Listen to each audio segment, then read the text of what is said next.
Bom, agora eu chamo a nossa analista de política, Júlia Lindner, que fica lá em Brasília. Júlia, boa noite para você. Qual é a expectativa para o anúncio do Congresso, Júlia? Cris, no Congresso tem muita expectativa. Boa noite para você, boa noite para todos que nos acompanham.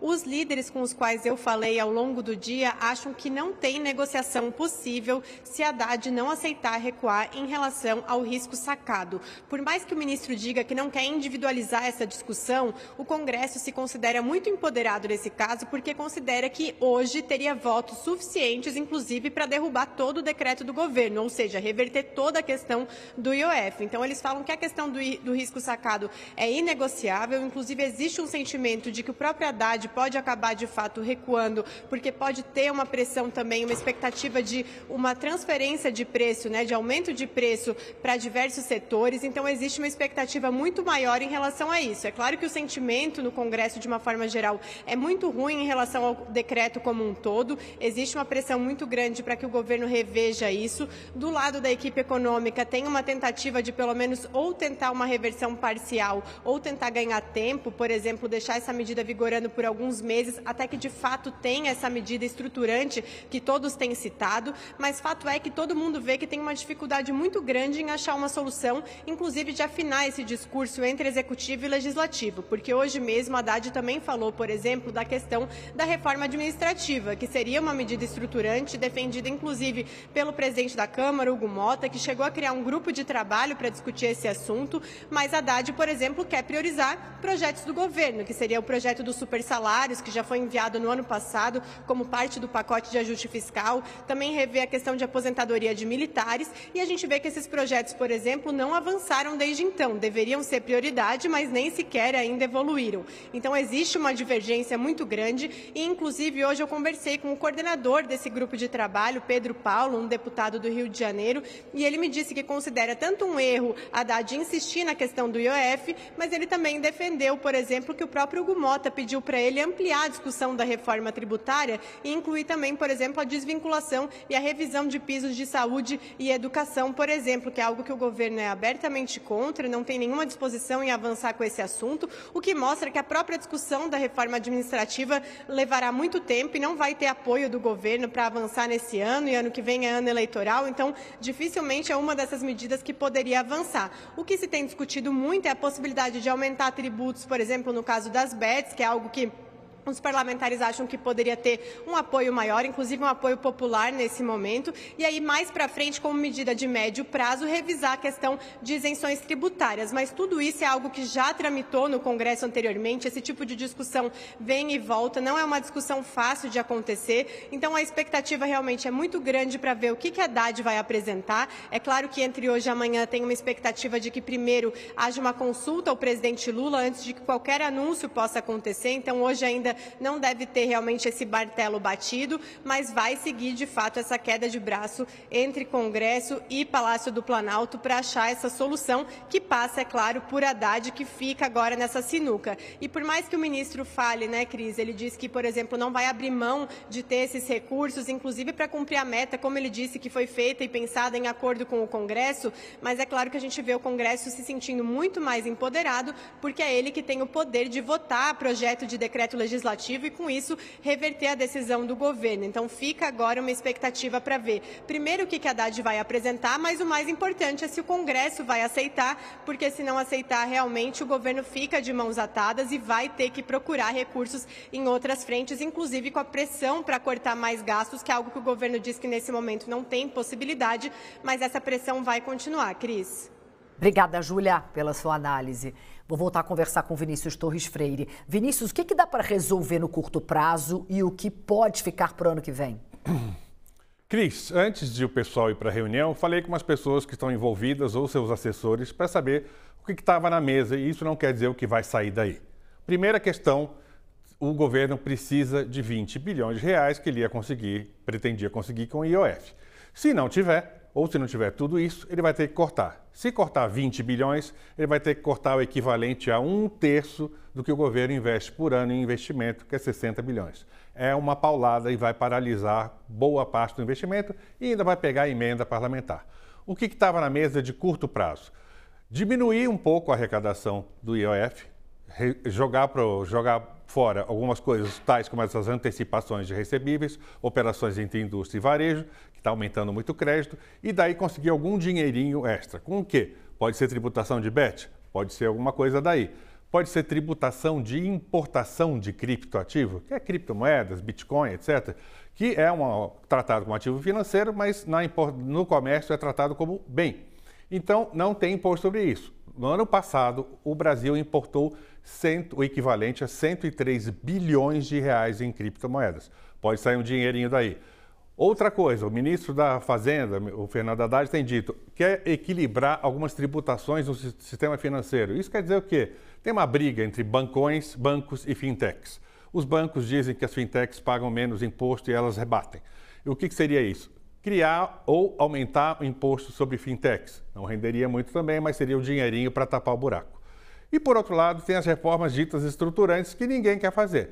A primeira delas é reduzir o desconto de impostos, as reduções de impostos chamados gastos tributários. São isenções fiscais que só no governo federal esse ano, por baixo, vão dar 550 bilhões de reais. Cada um tem seu interesse aí, redução de incentivo fiscal, de isenção fiscal é aumento de imposto e pode pegar um monte de gente que pode gritar também no Congresso. Outra coisa é complicada e ninguém quis fazer até agora. O presidente da Câmara, Hugo Mota, diz, olha, a gente tem que mexer nas vinculações. O que é isso? Gasto com saúde e educação tem um mínimo obrigatório. Subiu a receita, esse gasto sobe também.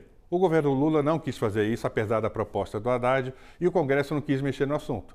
É outro problema intrincado mexer em gasto com saúde e educação. E tem a reforma administrativa, que é francamente bobagem, porque a reforma administrativa não é para elevar a receita, no primeiro momento pode até aumentar o gasto. Super salário pode entrar na pauta? Pode, mas o próprio Congresso bloqueou. E, no caso do governo federal, se tirar todos os super salários, todo o excesso de pagamento, ganha 1 bilhão. É moralizador, mas não resolve o buraco. Então a gente tem um problema imediato, que todo mundo quer empurrar a brasa para o outro, e tem um problema estrutural que Congresso e governo até agora não quiseram resolver. Vamos ver o que vai sair dessa reunião, que vai ser muito curioso. Os dois dizendo que querem fazer ajuste fiscal e até agora não queriam mexer em coisa difícil, como saúde, educação, super salário, vinculação de receitas e até salário mínimo e também redução de imposto, isenção fiscal, que é muito grande, mas na hora de mexer todo mundo grita e todo mundo fica com o seu.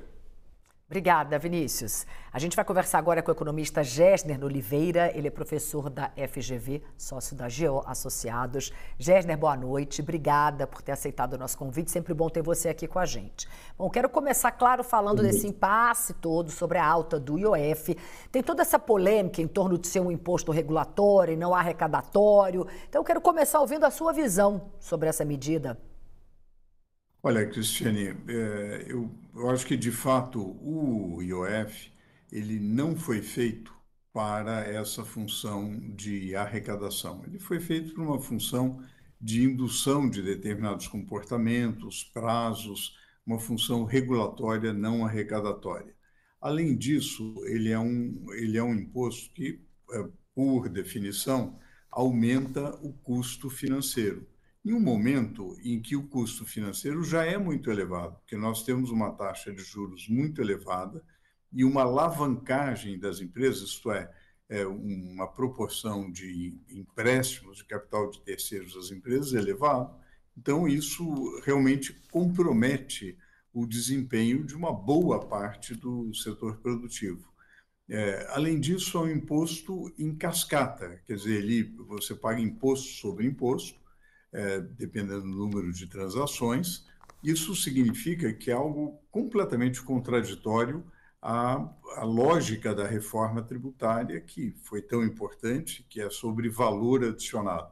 Então, ele reúne uma série de problemas e, de fato, se você quer, como o Vinícius muito bem apontou, ter essa arrecadação de 20 bilhões e possivelmente no ano que vem ter mais 40 bilhões, etc., não foi um caminho eficiente para se fazer isso. Agora, é preciso reconhecer, por justiça ao governo também, que não há muitas alternativas no curtíssimo prazo. No curtíssimo prazo, o que o governo pode fazer, e nisso eu concordo com o comentário que o Vinícius fez há pouco, melhorar um pouco, modular um pouco a questão, eventualmente retirar algumas incidências do IOF e compensar com mais contingenciamento, com mais bloqueio e, eventualmente, encontrar alguma outra tributação que não será ideal,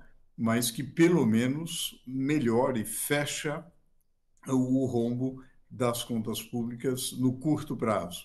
No médio prazo, é realmente preciso pensar e preparar, porque isso demanda tempo, são processos longos de muita discussão, a reforma administrativa, a reforma previdenciária, a desvinculação de itens do orçamento, a desindexação de outros itens, enfim, há uma série de mudanças que precisam ser feitas para um profundo ajuste fiscal que, na minha visão, apenas o próximo governo poderá fazer, mas que este governo, esta administração, já pode preparar no âmbito tanto do executivo quanto do legislativo. Vou passar para a pergunta dos nossos analistas. Vamos começar pelo Alberto. Alberto, fica à vontade. Gessner, boa noite. Na sexta-feira passada foi divulgado o relatório de estatística fiscal pelo Banco Central. E nos últimos 12 meses, só de pagamento de juros, coisa como 930 bilhões de reais, quase 80 bilhões por mês do pagamento de juros da dívida. E essa dívida parece que só aumenta, parece que o governo está tão preocupado com isso, só tende a aumentar. Por outro lado, o governo não fecha as contas. O Vinícius estava contando dos números, é 1 bilhão que eles estão se matando para tentar arrumar aqui. O IOF ia arrumar 20 bilhões para o ano, né? 40 bilhões para o ano que vem. Então você vê a diferença enorme entre o que se paga de juros, 80 bi mês, e o que eles estão tentando fazer para aumentar impostos. Olhando bem macro. O governo retira recursos da sociedade produtiva e das famílias e taxa mais crédito e acaba tendo que pagar mais para os rentistas, ou seja, para aqueles que emprestam dinheiro para o próprio governo que não consegue fechar suas contas? Olha, Alberto, de fato, o que é pago em termos de juros é uma enormidade. A gente está com a taxa primária de juros a 14,75%, realmente. Se a gente pega o chamado déficit nominal, que inclui juros, déficit primário os exclui, o déficit nominal inclui, a gente chega a quase 9% do PIB. É uma enormidade. Agora, é um processo que você só pode parar se você melhorar a sua situação fiscal. Porque, vamos pensar de uma maneira muito prática, se alguém está recorrentemente tendo déficit, ou seja, não fecha a conta, e pede dinheiro emprestado, você fala assim, olha, eu só empresto o dinheiro se você me pagar um juro muito alto, porque é o risco que eu corro ao emprestar para alguém que está com um buraco nas contas. Então, é preciso um esforço sistemático para um ajuste sistemático para que realmente você possa pagar uma taxa de juros menor e honrar sua dívida a um custo mais baixo. Então, para acabar com esse circuito perverso, esse círculo vicioso de eu pago muito juro, minha conta está ruim, eu tomo emprestado, pago muito juro, é preciso dar um basta nisso com um ajuste fiscal profundo que realmente exige reformas estruturantes. Se a gente não fizer nada, Alberto, agora a gente vai chegar em 27 com uma relação dívida-PIB superior a 90%, o que é 30 pontos percentuais a mais daquilo que o monitor fiscal do FMI recomenda para países emergentes, para países que não têm moeda forte. Os Estados Unidos têm mais de 100% do PIB como dívida, mas os Estados Unidos emite uma moeda de curso internacional. Nós não temos essa possibilidade. Então, a gente precisa ter uma relação dívida-PIB menor para pagar um juro menor e para romper esse círculo vicioso que você tão bem apontou. Vou passar agora para a pergunta do Vinícius. Gessner, IOF é mesmo um imposto horroroso por qualquer critério de análise de qualidade de imposto. O governo precisa de 20 bilhões. Agora vamos pensar politicamente a questão do que pode sair. Porque o próprio ministro Haddad disse hoje, repetiu mais uma vez, que todo mundo sabe o grosso ou o básico, ou quase tudo do que é preciso fazer. Não faz por interesse político do Congresso, do governo, do presidente Lula, do Centrão, ou o que for. Agora, se o governo cortar 20 bilhões, que é a recomendação básica, ele corta 1/3 do investimento desse ano. No ano que vem, não tendo 40 bilhões, ele vai cortar mais da metade do investimento. Então é difícil imaginar que isso vai sair desse jeito, sem algum aumento de imposto. E medida estruturante demora. Desvinculação de saúde e educação, se não vai morrer politicamente, demora. Então, o que dá para fazer politicamente, pensando o menos pior, não é nem o second best, assim, o menos pior dos piores que a gente pode conseguir agora? Tem algum imposto aí que a gente possa levar, como, por exemplo, criptoativos, que não cause muito problema e ajude a solução a andar? Um pouco de aumento de imposto agora, um pouco de tentativa de reforma dita estruturante para o ano que vem? Olha, Vinícius, eu acho que você tem razão que reforma estruturante é para até mais do que o ano que vem. Eu diria que é para 27, né, realmente, porque seria pouco provável que no ano eleitoral você fizesse algumas reformas delicadas, como reforma da Previdência, repensar os benefícios, enfim, é algo que eu acho que deve ser preparado, porque vamos lembrar, reforma trabalhista, reforma previdenciária, reforma tributária, foram anos de discussão e negociação, concessão aqui, concessão ali. Então, realisticamente, vamos pensar 27, um ano de reforma estruturante.